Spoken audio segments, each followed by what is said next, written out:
Anthony, I asked you, and asked you, and asked you, and one of these days I'm not going to say nothing. I'm going to just grab a hold of it and throw it outside on the porch or out in the yard. What? Your helmet does not belong here in the living room. You know that.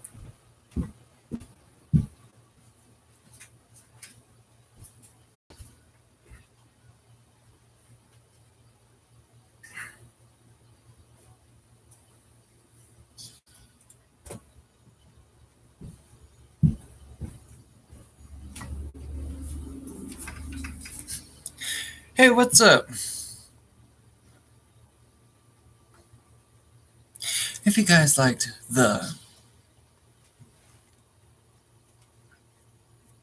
Shoot too high, Jeremy. part 1, you surely are going to love part 2. Because, like I said in the last video, part 2 is going to be on the top 10 24-hour challenges that you should leave to the pros. You're loco, Pompecito. See? In cabeza. What? See? Whatever. ¿Qué es lo loco? I'm making a YouTube channel. I'm just talking to the computer.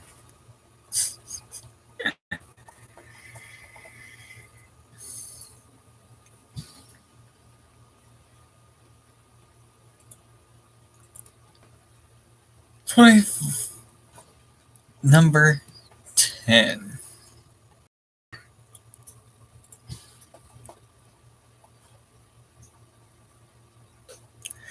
"24-hour challenge inside a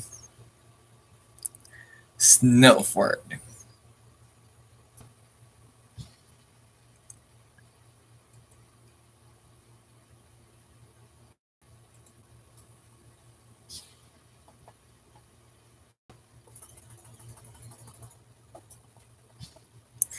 You like freezing cold temperatures and you want to stay outside for 24 hours, then please be my guest. But I highly don't recommend it.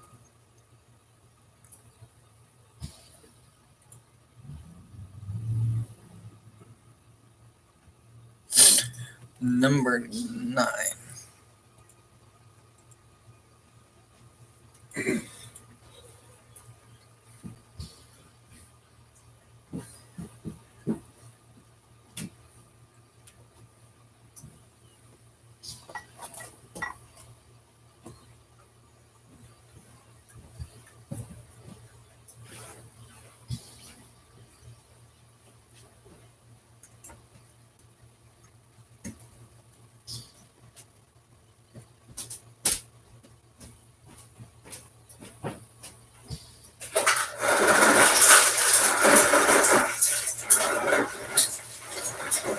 "24 hours inside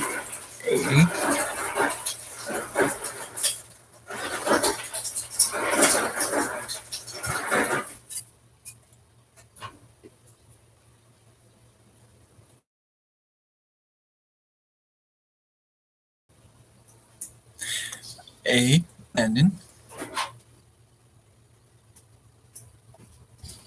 carnival." Sure, there are lots of lots of rides there. Probably not in You okay? working conditions. McClellan, you want that slid up Probably more? aren't. That's not. I have no idea. But as a safety precaution, don't go to a abandoned amusement park. Stay 24 hours there.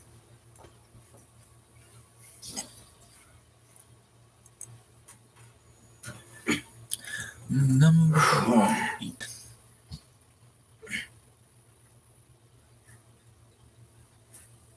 "24 hours inside a box." Now, Now, if you like closed spaces that are really tight for 24 hours, then go ahead, be my guest and try it.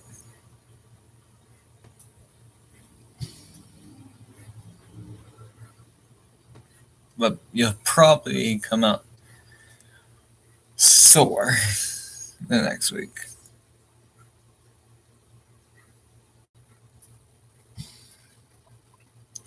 Number 8.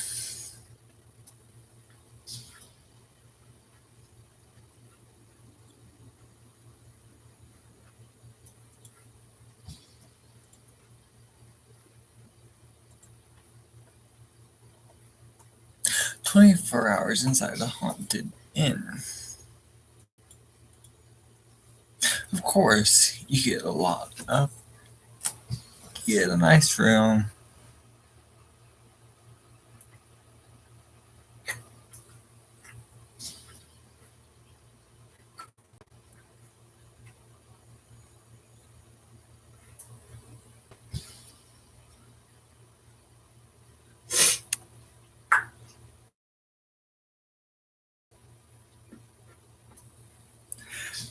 But if you're into that, then by all means.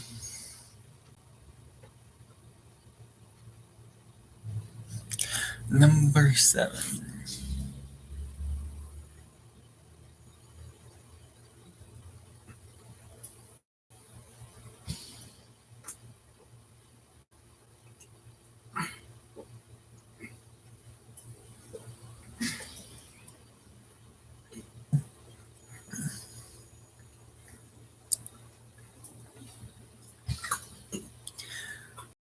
Hours inside a cave.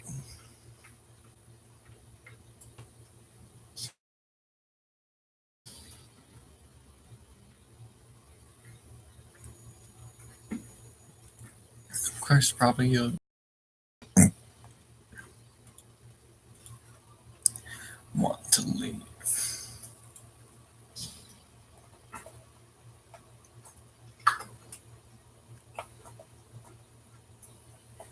Because literally there's nothing to do.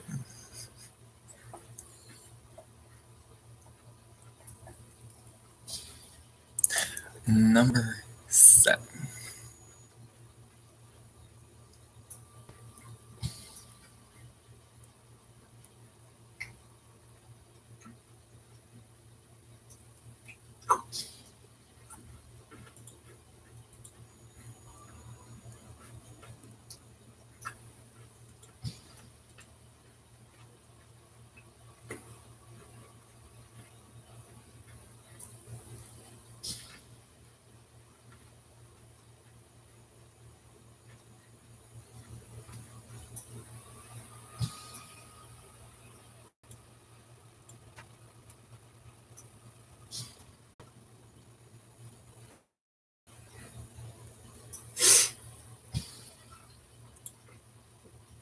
"24 hours at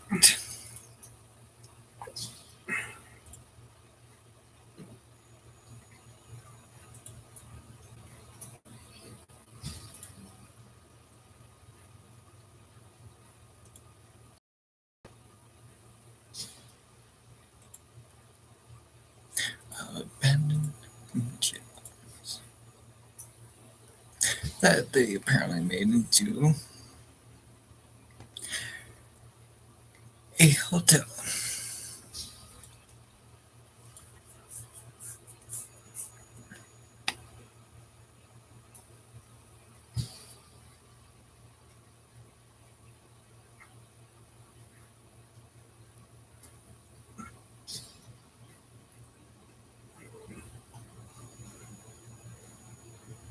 Really, there's not that many 24-hour challenges that you can do.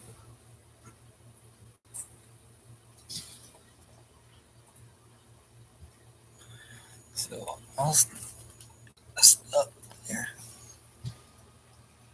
Jerry, do a favor. till next time. We turn it this way and turn off one of these. Like that? Somebody that you know. See if that will work.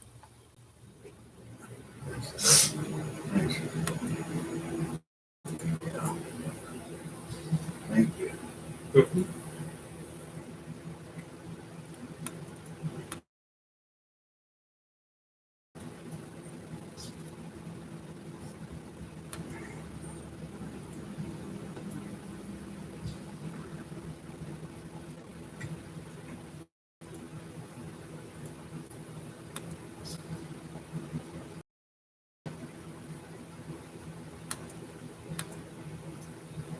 Here, Dad, I'm feeling a bit stressed out about all of these things. What would you say is the scariest thing you personally ever? I've included all of the scariest things that I've Googled on this list, so I can't answer you right now, but I will answer you over the duration of this video. And at the end, you guys keep watching that far. Engagement, video engagement. All right, before we get into this list though, why don't you guys let us know what's the worst thing you have ever seen on the internet? It doesn't have to be scary. I'm kind of regretting asking. Yeah, I'm kind of regretting asking them that, but you know, we like a good chat. We love reading your comments out at the end, and also we do really like it when you leave a thumbs up on our videos and share them with your friends.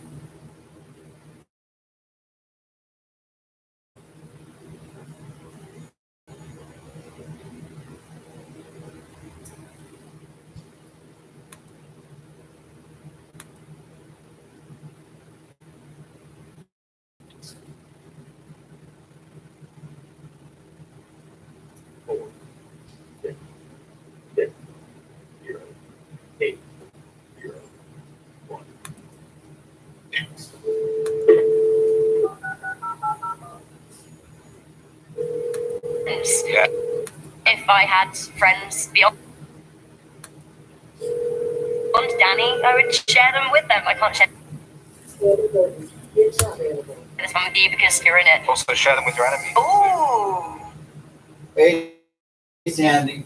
Oh, Starting off at number 10 now, we have jiggers. That's the name of a parasite that is found in most tropical countries. They only measure about 1 millimeter in size, but there is an insane amount of damage that they can cause. This tiny flea burrows into exposed skin on people's feet. They then stay there for about 2 weeks, laying eggs and causing the feet to swell. The condition is called tungiitis, and to many people, it looks like a normal blister with a central black dot on it. That black dot is actually the end of the flea sticking out so it can breathe. Ugh. If left untreated, it can lead to serious infections and loss of toenails. The good news, if there is any, is that they can be easily stopped in their tracks by physically removing them. The bad news is that you can't do that if they are somewhere inaccessible. Levison Wood is a British adventurer who went to Rwanda. Now, while he was there, a jigger laid his eggs underneath his toenail. He had to cut the end of his toe off with a razor blade in order to stop it. I can't even continue with this. I just wish I'd finish on the good news instead. That's disgusting, Danny. Total freak.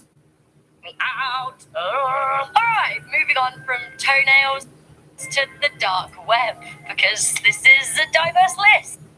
Do not ever Google how to get onto the dark web. I feel like you should absolutely never mess with the dark web at all costs. It's just too risky. The dark web is called the dark web for a reason. It's filled with dark people. People who use the dark web tend to use it for illicit goings on, like drug deals or the hiring of assassins. Now, I've never been on the dark web. The closest I've ever got is 4chan. I have to take it from those who have visited it that it isn't a very nice place. Now, according to articles on various national news publications, the dark web is a place where you can access murder live streams, which, well, I've really not. Luckily, you can't just stumble upon the dark web. You need to have access via a torrent. However, if you're really intent on getting there, it is possible. But is it worth it? Okay, best case scenario, you just kind of scare yourself. Medium case scenario, you unlock a horrible virus on your computer, or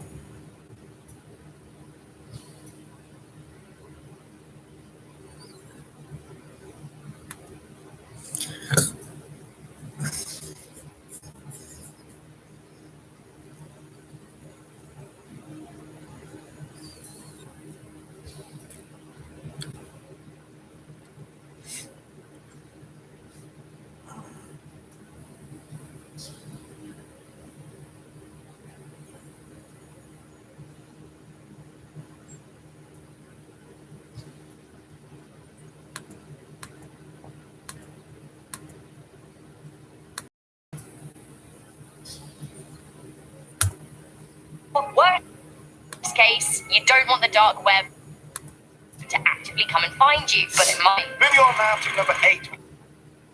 We have the simulation argument. Earlier on, I talked about something that can make you physically hurt, but this one may just hurt you mentally. To put it quite simply, a number of physicists and philosophers have proposed a theory that all of reality, the Earth, our galaxy, in fact the entire universe, is actually an artificial simulation. Essentially, it's a logic argument. There are 3 scenarios that could unfold for humanity. A, our species dies out before developing advanced technology. B, we live long enough to develop advanced technology, but creating a computer simulation of an entire universe is impossible. Or C, we actually simulate an entire universe in the future. Let's say you believe humans can live long enough to create advanced technology. Okay, so that rules out option A. Now let's say that it is possible with enough power and technology to create a simulated universe identical in every way to our own. Okay, so that rules out option B. That leaves us with option C. Humans do end up simulating an entire universe identical to their own, perhaps to study how they're at. That we are that universe. We're the real universe simulations. Or do you think that we are living in one of those simulations of the real humans and real universe created? It could be It was trademarking.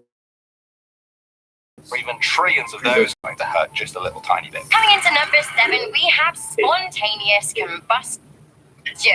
Like, you're just out there living your life and then you catch fire, burn and die. I'm not up for this. This is one extra thing that I just don't need to worry about today. Spontaneous human combustion is a rare phenomenon where living or recently deceased humans catch fire without an apparent source of ignition. Yes, this really is an inappropriate time for R. Kelly's Ignition remix to come into my head. Get out of there, R. Kelly. Anyway, combustion. A light level of research tells me that spontaneous combustion really isn't very common, although it does happen. Also, reading the characteristic notes on Wikipedia made me want to be sick, so I'll spare you the gory details as to what goes down when you do combust. Spontaneous human combustion is also closely related to a bizarre medical syndrome called the Stevens-Johnson syndrome. This is a skin condition that's characterized by severe burns and blisters, and trust me, you don't want to see that either. To be honest, I'd stay away from Googling any kind of skin condition. It's just not what you need. Next up at number 6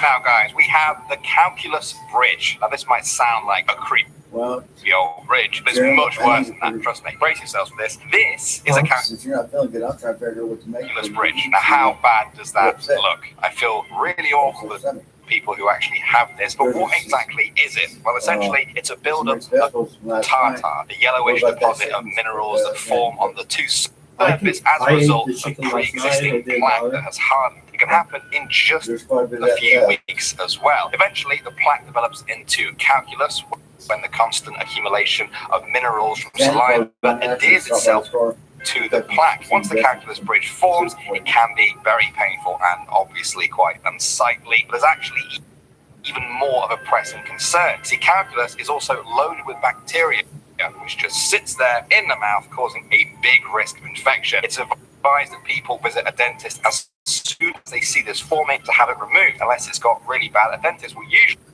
just use a routine cleaning method to remove it. Every time I hear about one of these horrific teeth stories, I just want to go and book an appointment with a dentist right away. In fact, do we have any dentists out there who want to give me a checkup? Did you say a build-up of tartar? Yes. Like the sauce? That's disgusting. That makes me feel... That is right. I don't know. We're going to too late now. On to the next one. On to the next, but also... Okay, next up. Flying scares me anyway, but honestly, this is truly and utterly terrifying. Coming into number 5, we have the MH17 aftermath. Malaysian Airlines flight MH17 was shot down on the 17th of July 2014. Now, this came just 4 months after Malaysian Airlines Flight 370 was lost after taking off from Kuala Lumpur Airport. This made 2014 the worst year for aviation in 10 years. The crash of this plane was extremely high profile, and so far as the current evidence points, it was downed by a Russian military missile as it flew over the Ukraine. All 283 passengers and 15 crew members on board were killed, and horribly. As I said, planes do scare me, and the thought of being downed by a missile while in flight, well, that didn't even cross my mind until this plane crash. This is the whole new thing to worry about. Knowing about the crash is scary enough. Can't really avoid the news. What you can avoid is looking into what happened to the plane and the people on board in the aftermath. I have many regrets in my life, but Googling this one is one of the few that I do have. Honestly, I feel like it changed me as a person, and really, really, really not in a good way. All right, I really hate this too. Coming in number 4, we have Ed Gein Leather. Ed Gein was the notorious murderer who inspired the movies Psycho and Texas Chainsaw Massacre, aka 2 of the scariest movies of all time ever. Well, he's real. So Gein was criminally insane, but for a long time he was living without any attention directed at him in Plainfield, Wisconsin. Gein admitted to killing 2 women in the mid-1950s, a pub owner and a hardware store owner. Not only did he kill people, he also dug up corpses from local graveyards. And what he did with those bodies was a true atrocity. After his second murder was traced back to him, police officers went to Gein's home, and what they found is something that no human should ever have to see. Not only did they find the missing woman's body decapitated in a shed, they found furniture and household objects made of human leather. These are some of the most terrifying things that I have ever had the displeasure of seeing. You don't want to see them, please don't Google them. He also made human masks out of people's skin and was thought to have worn them as he roleplayed as a woman. Honestly, this haunts me to my very, very, very core. Danny, I'm sad. This is a horrible list. Can we do a fun one together next time? Yeah, but we have to earn the right to do a phone call by doing stuff like this. Okay, that's fair enough. But My next one's really nice, actually. oh yeah? It's horrible. Next up at number 3 now, we have The Body Farm. If you've ever watched a crime show on TV, you'll know the bit where they analyze a body to try and figure out how long that person's been dead for. That knowledge doesn't just come from anywhere. It comes from a place like a body farm. Body farm is where people donate their bodies to science. Scientists can study how they decompose. The pictures you're seeing now come from the Forensic Anthropology Center at Texas State University. The information they gather here can be used in a court of law. Researchers have even been called up to give evidence in murder trials. They also specialize in facial reconstruction. By studying how a face decomposes, can then recreate what a decomposed face would have looked like. The victims, they will take anyone who donates their body with just 2 conditions. They must weigh under 500 pounds when they die, and also not have any sort of infectious diseases such as hepatitis C. So if you meet those 2 criteria and you want to help fight crime in death,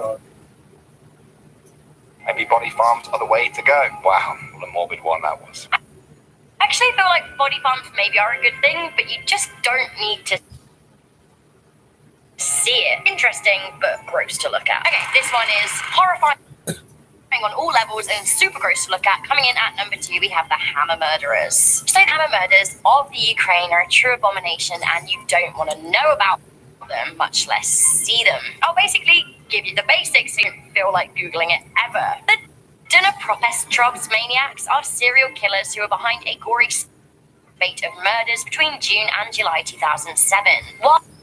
While they are 2 of the scariest people I've ever read about, they're also just 19 when they went on their murderous spree, which in a way makes them even scarier. Their names are Viktor Sanyenko and Igor Spronyunk, and in little over 3 weeks, they managed to kill 21 people without any order or motive. They range from children to the elderly.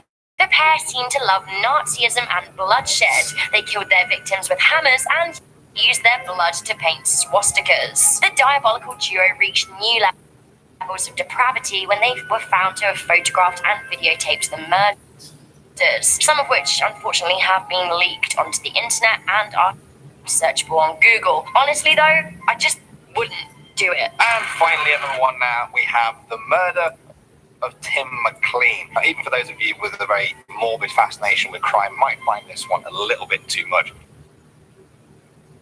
You have been warned. In 2008, a Canadian called Tim McLean was returning home Manitoba after working at a fair in Alberta. He boarded a Greyhound bus. After After 7 hours, the bus picked up a new passenger, Vince Weiguang Li. The 40-year-old Chinese-Canadian man was described as having a shaved head and wearing sunglasses. Originally, he sat near the front of the bus, but then moved further back to sit next to Tim. And by this point, Tim had fallen asleep against the window with his headphones covering his ears. Soon after, Lee produced a large knife and began stabbing Tim in the neck and chest. The bus driver pulled over to the side of the road so that he and the other passengers could get off. Then Lee decapitated Tim and displayed his severed head to the other passengers standing outside. He then returned to the body and began cutting off parts of it and eating them. Police arrived on the scene and entered into a tense 4.5-hour standoff with him before he tried to escape by breaking through a window. He was tased, handcuffed, and arrested. Parts of the body were retrieved from the bus, while his ear, nose, and tongue were found in Lee's pockets. He was found to be mentally unstable and was found not criminally responsible for the murder and was remanded to a high-security mental health facility in Manitoba. He was eventually released from there on May 8, 2015. On July 9th, 2018, Greyhound Canada announced they would end virtually all services across Canada, and many people speculate that the drop in ridership was a knock-on effect from the murder of Tim McLean. Danny, I'm scared this was awful and I need a hug. May I please have one? Yes, of course. If only we could hug you all. I feel like we all need a big top 10 group hug. All right, guys, thank you so much for joining us on this kind of gross, morbid, scary journey. How was lunch?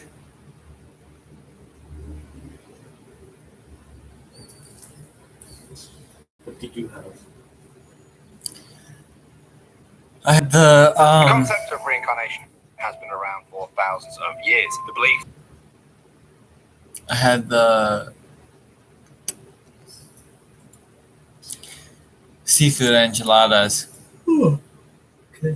that when we die, we are reborn again as entirely new people. Those who believe this say that sometimes young children can still remember the last person they were. Now, whether or not you believe in reincarnation, the stories these kids tell are scarily accurate. A little bit creepy, if I'm honest. My name is Danny Berg, and this is the top 10 scary kids who remember their past lives. Starting off at number 10 now, we have James Leininger. James was born in 1998, and when he was 2 years old, he pointed to a picture of Iwo Jima in the Pacific and told his parents that's where his plane was shot down. His shocked parents researched this and found that only one plane was ever shot down there, and it was the plane of American pilot Lieutenant James Huston Jr., who was killed by the Japanese in 1945 at the end of World War II. James remembered being Lieutenant James. He correctly stated that his ship was the Natoma, and he would have thrashing nightmares when he would sleep, where he would say things like, "Airplane crash on fire, little man can't get out." The parents met with Lieutenant James's crew, now all old men, and they confirmed that every detail James talked about was 100% accurate. Coming out number 9 now, we have Shanti Devi. She was born in India in 1926, and when she was 4 years old, she told her parents that her real home was in Mathura, 145 kilometers away, and that was where her husband lives. She told a teacher that she had died 10 days after giving birth to a child. A teacher noticed she also spoke like someone from Mathura. Then she said her husband's name was Kedar Nath. The teacher found a man by that name in Mathura. He had lost his wife 9 years ago, 10 days after she gave birth to their son. Her name was Lugdi Devi, the same surname. Kedar came to meet Shanti and pretended to be his own brother, but Shanti instantly recognized him. A full report on the case was ordered by Mahatma Gandhi himself, and they found it to be all true. At number 8 now, we have Ryan. This boy from the Midwest claimed that he was Marty Martin, a movie extra who became a Hollywood agent. He pointed to him in a picture and said that was him. His parents were skeptical because Ryan said he had traveled the world on big boats, danced on Broadway, and had a big house with a swimming pool. That didn't really sound like the life of a film extra, but they were amazed to find that it was all true. He was a dancer on Broadway. He then moved to LA to work as an agent and had a big house with a pool. All right, at number 7 now, we have Cameron McCauley. When he was 2 years old, this boy from Glasgow started talking about life on Barra, a remote island off the coast of Scotland, to which Cameron had never been before. For 3 years, all he seemed to talk about was his Barra home, his friends, and his family there. He said his dad was called Shane Robertson. He's killed by a car. He missed his mum so badly, he was in genuine distress.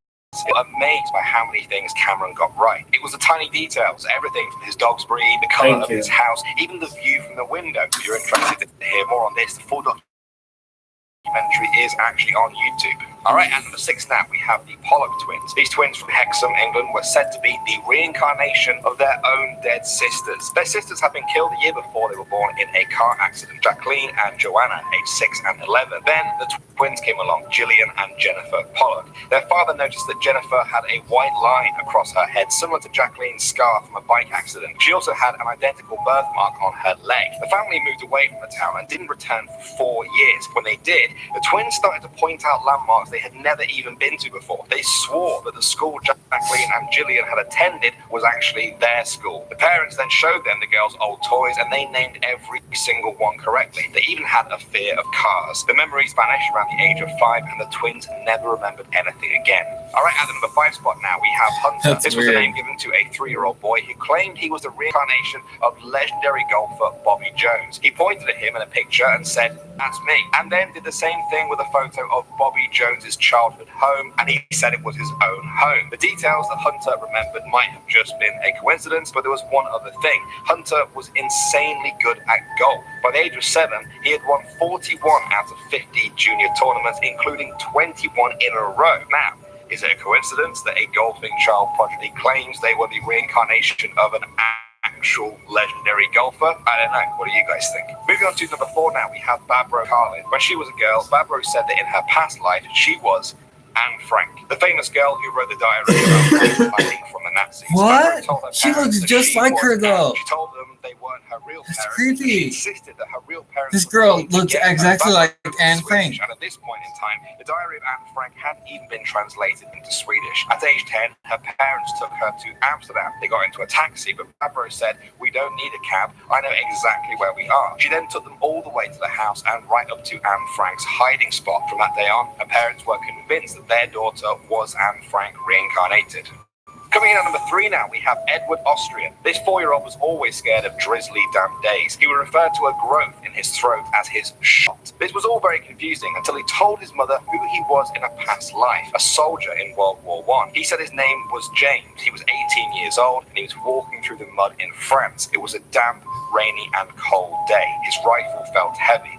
All he could see were the ravages of the battlefield. He had a shot come from behind him. A bullet went through someone else and hit him right in the back of the neck, and he felt his throat fill with blood. Now, he insisted he didn't see any of this on TV or in the movies, that this was real and it happened to him. Coming in number 2 now, we have Finding the Grave. The boy in this story was just 3 years old, so his name has been protected. In 2009, a doctor investigated his claim that he remembered his past life and that he was killed by an axe blow to the head, exactly where his red birthmark was. The boy took the doctor to a village and walked up to a grave there, saying, "I used to be your neighbor. We had a fight and you killed me with an axe." The man's face went white. The boy said, "I know where he buried my body." He took them to a pile of stones, and underneath was a skeleton of a man wearing farmer's clothes. The skull had a clean axe wound split right on top of it. That is creepy. And finally, number 1, we have Charney. This is the full name right here. This 3-year-old boy from Thailand said that in his past life, he was a teacher called Bua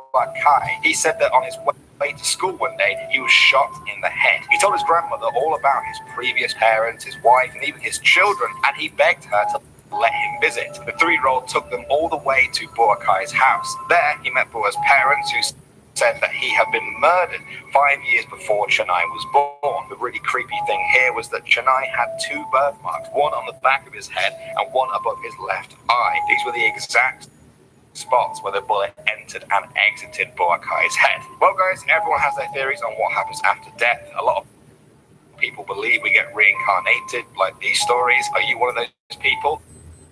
Have these stories perhaps changed your mind? Let me know your thoughts and what video you want to see next on the channel. My name is Danny Burke, and I'll see you in the next video.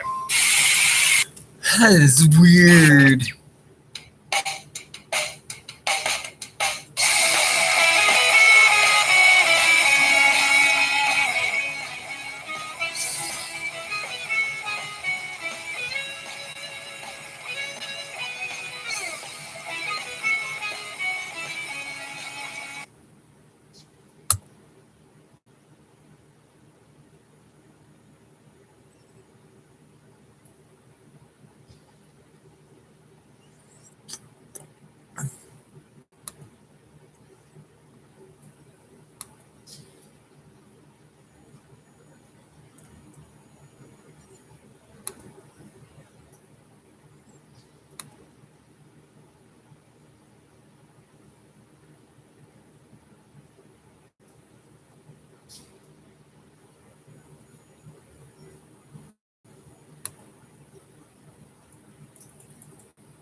Amazing Top 10. I'm your host,